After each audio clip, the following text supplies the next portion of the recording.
Oi, pessoal, tudo bem? Hoje eu vim aqui para falar de um tema super importante, que são os encaminhamentos que o neuropsicopedagogo ou o psicopedagogo dão na devolutiva, tá? Para os pais, tá? Quais encaminhamentos o neuropsicopedagogo ou psicopedagogo faz para o seu cliente ou paciente, de acordo com como vocês preferirem chamar aí, tá bom? Então, eu vou citar um estudo de caso, tá? Um exemplo de uma criança de 12 anos que chegou para mim com grandes dificuldades de aprendizagem e aí foi feita a avaliação neuropsicopedagógica, que a gente avalia as funções executivas da criança, as questões da aprendizagem, então na linguagem e na aritmética, e a gente também faz uma avaliação comportamental para rastreio do TDAH. E qual foi o resultado dessa avaliação? Essa criança, ela tinha problemas, tá? Tinha dificuldades na aprendizagem da escrita. A leitura dela era fluente, mas a escrita dela não. Muitos erros ortográficos, S, SS, confusão, né? Quando é S, SS, C cedilha ou Z. Confusão também na questão de um R ou dois R's e muita confusão nos acentos, tá? Essa criança, ela não acentuava nenhuma palavra. E a matemática também, ela tinha problemas de sinais matemáticos na questão de menos e mais, quando numa equação que tem vários sinais, ela trocava os sinais e aí acabava que ela não é que ela não sabia a questão, mas era mais uma falta de atenção, tá? A questão dos erros de português também era a mesma coisa, não era uma dislexia, era uma falta de atenção. E aí eu fiz os testes de rastreio para TDAH, então os testes que eu utilizei foram o ETDAH-AD, ETDAH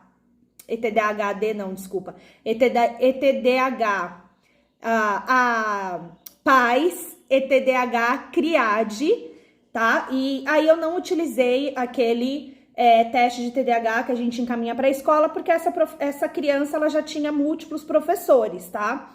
Então eu usei para me guiar os testes que são os pais que respondem e o outro a própria criança responde. E aí eu fiz a análise desses dois testes e comparei os resultados dos dois, tá?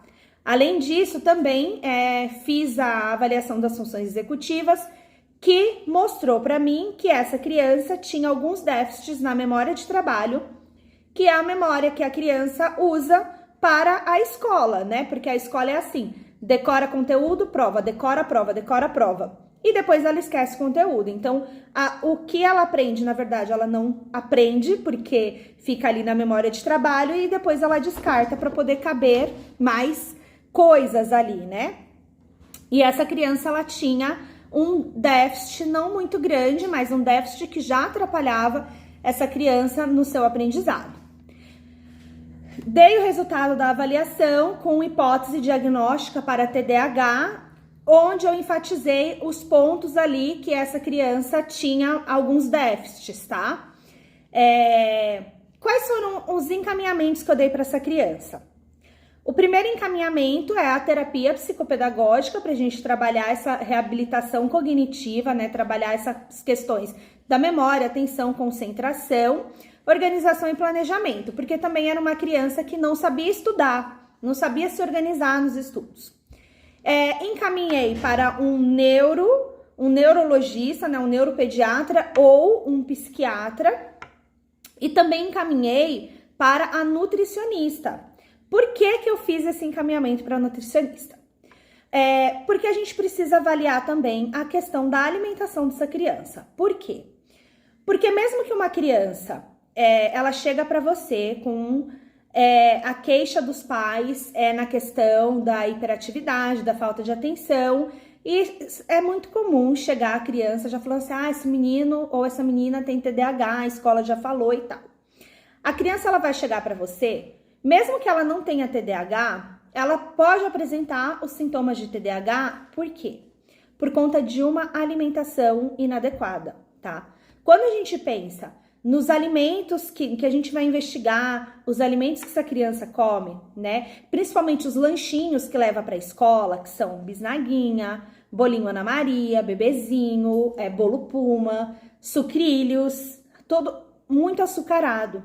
Esses alimentos, eles dão uma carga dopaminérgica muito grande para essa criança, que acaba o quê? Viciando esse cérebro em dopamina. Então, a criança sempre vai estar em busca de dopamina.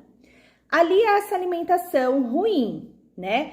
Com muitos açúcares, com um comportamento hiperestimulante, né? Um ambiente hiperestimulante que ela pode ter em casa, que são o uso excessivo de eletrônicos, né? Netflix, onde ela assiste ali uma temporada inteira de uma série, sem precisar esperar. Então, tudo isso vai fazendo com que essa criança tenha excessos de dopamina.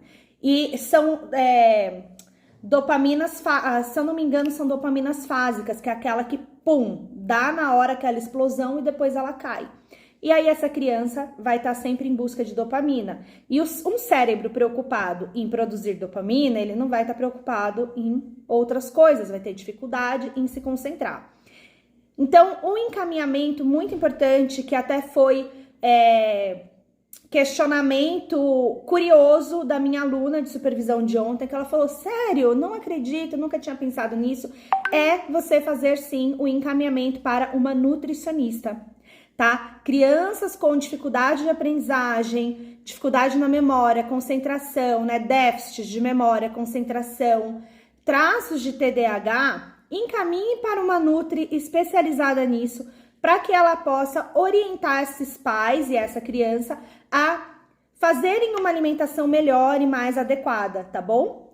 Então, esse vídeo, ele foi feito, pensei em fazer esse vídeo, tive esse insight depois de ontem, da minha supervisão, onde esse assunto foi levantado e eu achei que seria legal compartilhar com vocês. Então, se vocês gostaram do vídeo, comenta aqui, né, se essa informação te ajudou, e se tiver alguma dúvida, comenta também que eu vou tentar responder a todos vocês, tá bom? Um abraço e uma ótima quarta-feira para todos.